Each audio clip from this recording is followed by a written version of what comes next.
Hi అండి. ఈరోజు పొలాలలో విరివిగా దొరికే చెంచలాకు కూరను ఎలా తయారు చేసుకోవాలో చూసేద్దామండి.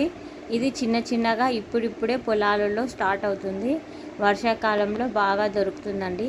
ఇది ముదురు కాకముందే చిన్న కాడలు ఉంటుంటాయి కదండి, వాటితో చేసుకుంటే చాలా మంచిగా ఉంటుంది టేస్ట్. ఇది 2 టైమ్స్ కడుక్కోవాలండి, ఎందుకంటే ఎర్రమట్టిలో బాగా పెరుగుతుంది. కొంచెం ఆకులకు తడి తడి మట్టి కూడా ఉంటుంది కాబట్టి బాగా కడుక్కోవాలి. ఇందులో ఆనియన్స్ ఎక్కువగానే వేసుకోవచ్చు, మీరు కావాలంటే తగ్గించుకోవచ్చు మీ టేస్ట్ని బట్టి.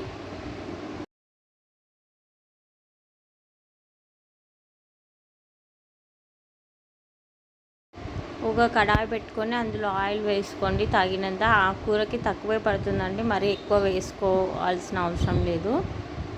ఆయిల్ హీట్ అయిన తర్వాత పోపు గింజలు వేసుకోవాలి. పోపు గింజలు కాసేపు కాగనిచ్చిన తర్వాత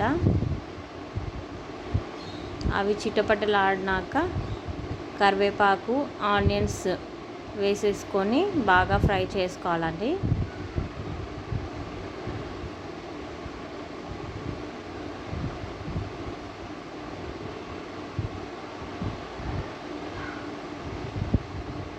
ఆనియన్స్ మధ్య మధ్యలో బాగా కలుపుకోండి.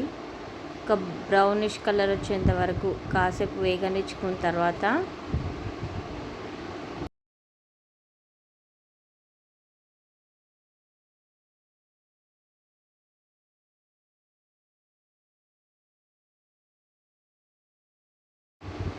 ఇందులో ఒక పావు స్పూన్ పసుపు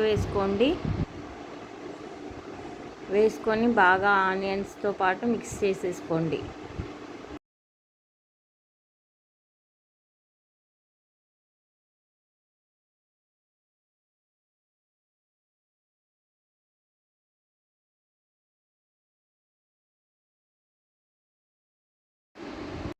ఇప్పుడు మన మెయిన్ ఇంగ్రీడియంట్ చెంచలాకు అందులో కడాయిలో వేసేసుకోండి.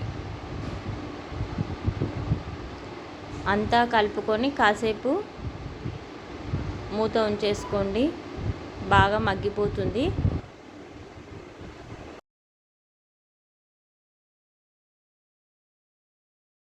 బాగా కలిపేసుకోండి ఆనియన్స్ అంతా పైకి వచ్చేంత వరకు. ఆ తడితోనే మగ్గిపోతుందండి, ఆయిల్ వేయాల్సిన అవసరం లేదు, వాటర్ వేసుకోవాల్సిన అవసరం లేదు.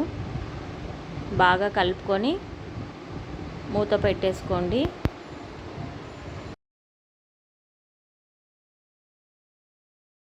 అంతలోపు అది మగ్గేంత వరకు మనం ఎల్లిపాయ కారం ప్రిపేర్ చేసుకుందాము.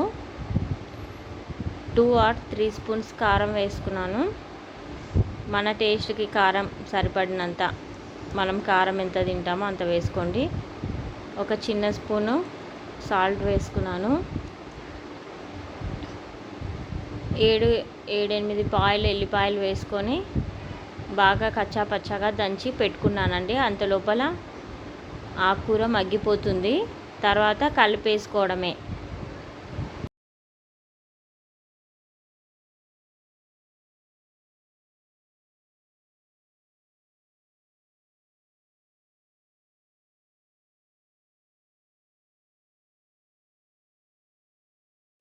మూత తీసిన తర్వాత మళ్ళీ బాగా కలిపేసుకోండి, కిందికి మీదికి బాగా తిప్పేసుకోండి.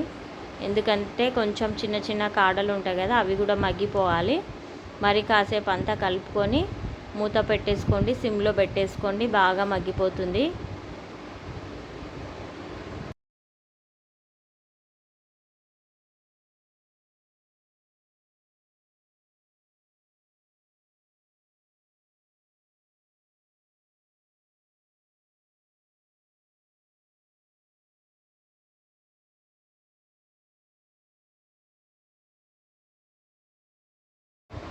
చూడండి, బాగా మెత్తగా అయిపోయింది, మగ్గిపోయింది. ఈ టైంలో మనం ప్రిపేర్ చేసి పెట్టుకున్న ఎల్లిపాయ కారం అందులో యాడ్ చేసుకుందాము.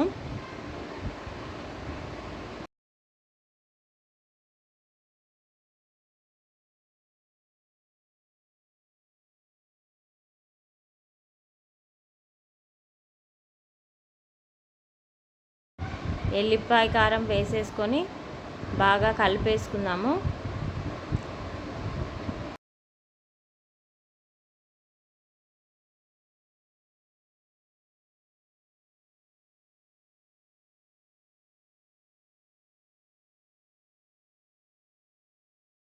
ఈ టైంలో కొంచెం సాల్ట్ తక్కువైంది అనిపించిందండి, కాస్త వేసుకోండి. ఎందుకంటే ఆకుకూరలో ముందుగానే సాల్టీగా ఉంటాయి కాబట్టి.